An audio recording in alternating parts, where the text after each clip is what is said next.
Rob, these guns just run.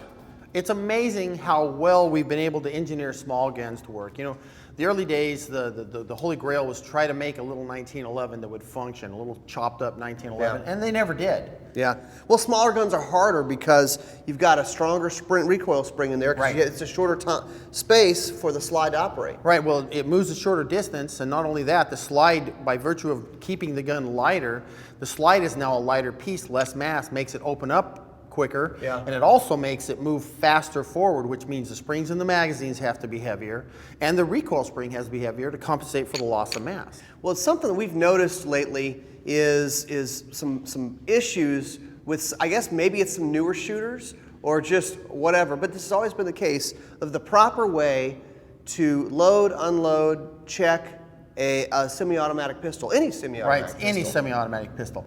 I've come across it a lot, and obviously more of it since the small guns become popular in the last decade or so. But what I've noticed, and you know it and I know it because we shoot so much, is that when you go to load the gun, you should never let the slide ride down, ever. No. Because the mechanism was never designed to work at that pace and with that amount of mass or force. We were talking about it. I mean, just what you see, what the viewers see when we shoot, that's how fast the slide is designed. That's how fast it's supposed to work. To operate. To time the moving of the cartridge from the magazine into the chamber and push it up under the extractor in the breech face. And if you slow that down by letting it slide up, it can't work the same. It can induce some sort of issue. Yeah. And basically, it's not an issue with the gun. The gun's running fine. No, the gun works perfect. You, by the shooter, by letting the slide go down slowly, and this is what we're talking about.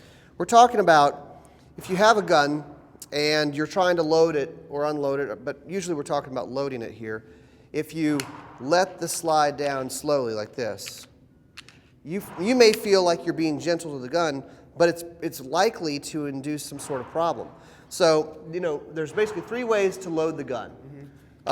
You can lock the slide back. I'll get a magazine.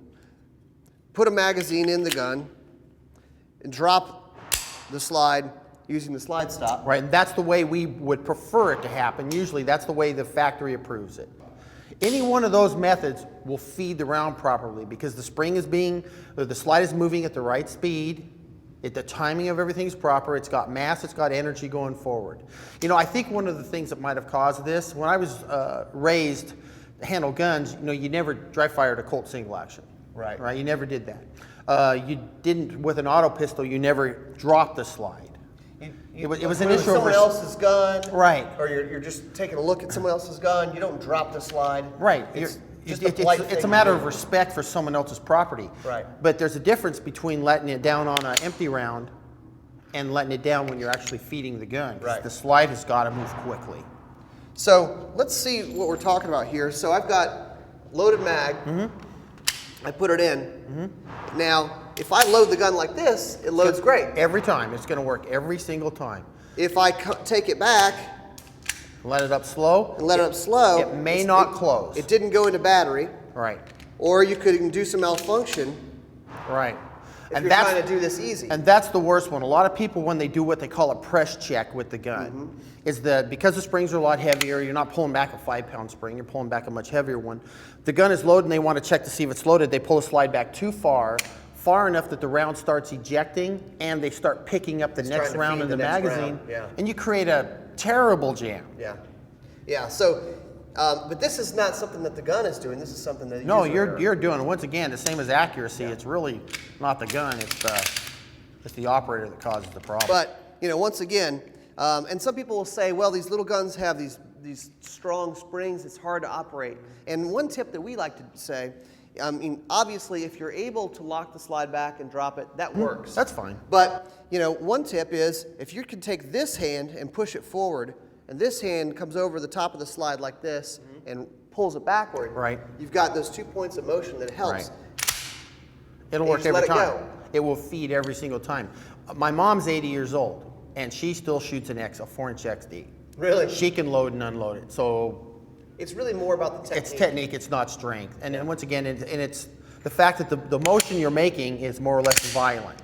Right. It's not a soft release. It is pull it, let it go. And if your hands are going with it when you're letting it slide down, you're moving the wrong way. Right. Because it should be out and release, and your hand should Right. cross that way, or it's this way, or whichever direction you want to hold it. But it all does the same thing. Yeah, you're not going to hurt the gun. No, not these guns. You can dry fire these things a million times, it won't matter. All right, I'm going to go make this slide operate properly. Show me how it works properly. There it is. The correct way to load your gun.